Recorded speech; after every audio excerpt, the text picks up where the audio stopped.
Bonjour à tous. Je continue à vous partager des extraits du volume de bioéthique de Monseigneur Elios Greccia. Les modèles de la relation médecin-patient. Le premier modèle est le modèle paternaliste, ainsi appelé parental ou sacerdotal. C'est l'instauration de la relation avec le médecin qui assure au patient de recevoir toutes les interventions qui préservent le mieux la santé et son bien-être. En pratique, le médecin représente le tuteur du patient et ses choix prévalent sur l'autonomie même de ce dernier. Il est évident qu'un tel modèle ne peut valoir que dans des situations d'urgence. Le deuxième modèle décrit par ces auteurs est l'informatif, aussi appelé scientifique ou de l'usager. L'interaction avec le patient sert au médecin à lui fournir toutes les informations relatives au diagnostic, au traitement et aux risques de chacun d'eux. Les valeurs du médecin ainsi que ce qu'il pense des valeurs du patient ne comptent pas. L'autonomie du patient exerce donc un contrôle étroit du processus décisionnel du médecin.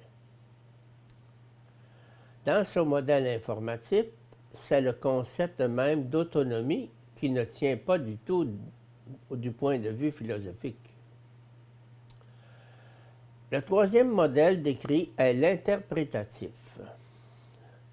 La relation médecin-patient a pour rôle d'aider à réfléchir sur les valeurs et à donner un sens à ses propres choix.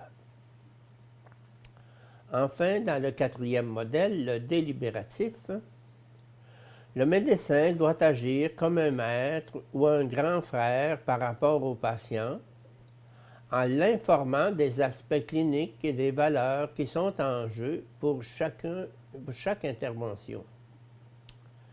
C'est un véritable parcours moral que le médecin et le patient doivent entreprendre pour arriver à la décision. Malgré les limites de ce dernier modèle, les auteurs qui l'ont défini considèrent, et nous partageons cette position, qu'il devrait être privilégié en fournissant quelques justifications. La signification du bien du patient. L'on affirme à bon droit qu'on ne peut pas imposer à personne l'obligation de recourir à un type de traitement qui, bien qu'il soit déjà en usage, n'est pas encore exempt de risques ou est trop coûteux. Quand le patient a la possibilité de s'exprimer, personne mieux que lui ne peut établir ce qui représente son meilleur intérêt. Engelhardt, selon lui, un bien ne représente pas du tout un principe de contenu, puisqu'il n'existe pas de vérité métaphysique profonde. L'étendue et la qualité de l'information et du consentement. Du moment où s'instaure une relation médecin-patient, le patient accorde de façon implicite son consentement au médecin afin que ce dernier agisse au meilleur de sa compétence pour son bien. Les parents ou les mandataires en général ne remplacent pas le patient. La vertu dans la relation médecin-patient. Aussi, à l'intérieur des vertus cardinales propres à tout homme responsable, que nous avons mentionnées plus haut, nous pouvons résumer brièvement le profil éthique du médecin.